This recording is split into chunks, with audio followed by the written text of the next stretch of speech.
प्यारे दोस्तों, आप सबका सनातन धर्म चैनल पर बहुत बहुत स्वागत है। मैं शिवी वर्मा आज आपको मोहिनी एकादशी व्रत की विधि और कथा दोनों बताऊंगी। तो आइए सुनते हैं मोहिनी एकादशी व्रत की विधि और कथा। बोलो विष्णु भगवान की जय। युधिष्ठिर ने पूछा, जनार्दन, वैशाख मास के शुक्ल पक्ष में किस नाम की एकादशी होती है? उसका क्या फल होता है? उसके लिए कौन सी विधि है? भगवान श्री कृष्ण बोले, धर्मराज, पूर्व काल में परम बुद्धिमान श्री रामचंद्र जी ने महर्षि वशिष्ठ जी से यही बात पूछी थी जिसे आप तो मुझसे पूछ रहे हो। श्री राम ने कहा, हे भगवान, जो समस्त पापों को दूर करने वाला व्रतों में उत्तम व्रत हो उसे मैं सुनना चाहता हूँ। वशिष्ठ जी बोले, श्री राम जी, तुमने बहुत अच्छी बात पूछी है। मनुष्य तुम्हारा नाम लेने से ही सब प्रकार से शुद्ध हो जाते हैं।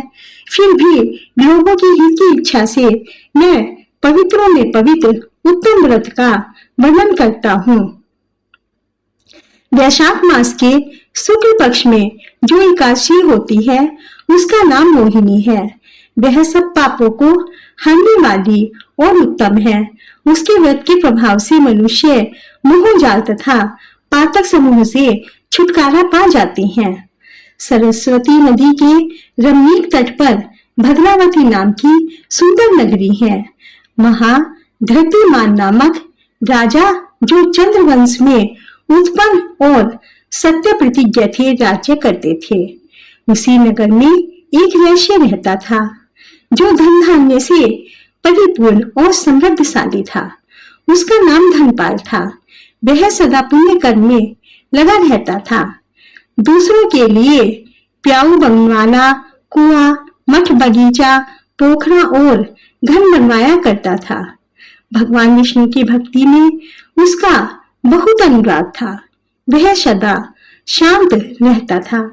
उसके 5 पुत्र थे, सुमना, धुतिमान, मेधावी, सुकृत तथा धृष्ट बुद्धि। धृष्ट बुद्धि 5वां पुत्र था। वह सदा बड़े बड़े पापों में ही संलग्न रहता था। जुए आदि दुर्व्यसनों में उसकी बड़ी आसक्ति थी। वह वेश्याओं से मिलने के लिए ललायित रहता था। उसकी बुद्धि न तो देवताओं के पूजन में लगती थी और न ही वह पितरों तथा ब्राह्मणों के सत्कार में लगता था। वह दुष्ट आत्मा अन्याय के मार्ग पर चलकर पिता का धन बर्बाद किया करता था। एक दिन वह वेश्या के गले में बाहर डाले चौराहे पर घूमता देखा गया। तब पिता ने उसे घर से निकाल दिया तथा बंधु बांधवों ने भी उसका परित्याग कर दिया। अब यह दिन भर दुख और शोक में डूबा तथा कष्ट पर कष्ट उठाता हुआ इधर उधर भटकने लगा। एक दिन किसी पुण्य के उदय होने से वह महर्षि कौंडिन्य के आश्रम पर जा पहुंचा।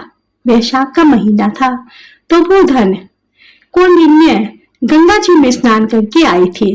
धृष्ट बुद्धि शोक के भार से पीड़ित हो मुनिवर के पास गया और हाथ जोड़कर उनके सामने खड़ा होकर बोला, हे ब्राह्मण, मुझ पर दया करके कोई ऐसा व्रत बताइए जिसके पुण्य के प्रभाव से मेरी मुक्ति हो। ऋषि बोले, वैशाख के शुक्ल पक्ष में मोहिनी नाम से प्रसिद्ध एकादशी का व्रत करो। मोहिनी का उपवास करने पर प्राणियों के अनेक जन्मों के किए हुए मेरु पर्वत जैसे महापाप भी नष्ट हो जाते हैं। वशिष्ठ जी कहते हैं, श्री रामचंद्र जी, मुनि का यह वचन सुनकर धृष्ट बुद्धि का चित्त प्रसन्न हो गया। उसने ऋषि के उपदेश से विधि पूर्वक मोहिनी एकादशी का व्रत किया।